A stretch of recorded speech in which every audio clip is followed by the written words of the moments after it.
Yoga demonstrations కూడా 21 temples మనకు 5 కోట్ల కంటే ఎక్కువ ఆదాయం వస్తాయి. అదే సమయంలో టూరిస్ట్ డెస్టినేషన్స్ ఉన్నాయి. బుద్ధ స్తూప, అమరావతి, లేపాక్షి, శిల్పారావం, గండికోట, అరకు, లంసింగి, కోనసీమ, ఇలాంటివి వేరియస్ స్పాట్స్ మీరు చూస్తే గోదావరి దగ్గర అఖండ గోదావరి, ఇలాంటి అన్ని స్పేసెస్ కూడా ఒక 100 స్పేసెస్ ని ఈరోజు వేరియస్ ఇవన్నీ కూడా ఈ రోజు నుంచి అందరినీ రిక్వెస్ట్ చేస్తున్నా. 30 days ప్రతి ఒక్కరు కూడా మీకుండే టాలెంట్స్, మీకుండే క్రియేటివిటీ ఉపయోగించడం. కొంతమంది సాంగ్స్ బ్రహ్మాండంగా రాస్తారు, పోటీలు పెడతాం. కొంతమంది పెయింటింగ్స్ బాగా వేస్తారు యోగాలో, వాళ్ళకి ఇది పెడతాం.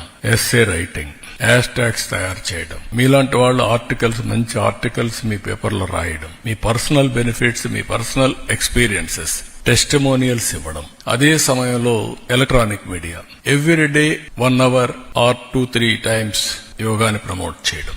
మీరు క్యాప్టివ్ ఆడియన్స్ తయారు చేసి వాళ్ళ ద్వారా వాళ్ళు ప్రాక్టీస్ చేసే పరిస్థితిలో మీ ఆడియన్స్ కి మీరు చేయడం. మీరిచ్చే గిఫ్ట్ ఇది. ప్రధానమంత్రి గారు ప్రపంచం మొత్తం యోగాని ప్రమోట్ చేయాలని ఆలోచించినప్పుడు మనందరికీ ఆ బాధ్యత ఉంది.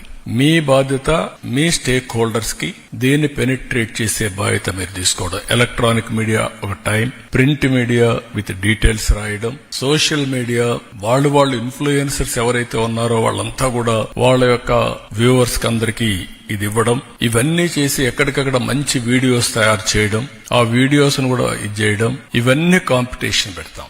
బెస్ట్ కంటెంట్ ని, బెస్ట్ బెనిఫిట్స్ ని రాబోయే రోజుల్లో ప్రజలకు అందజేస్తాం.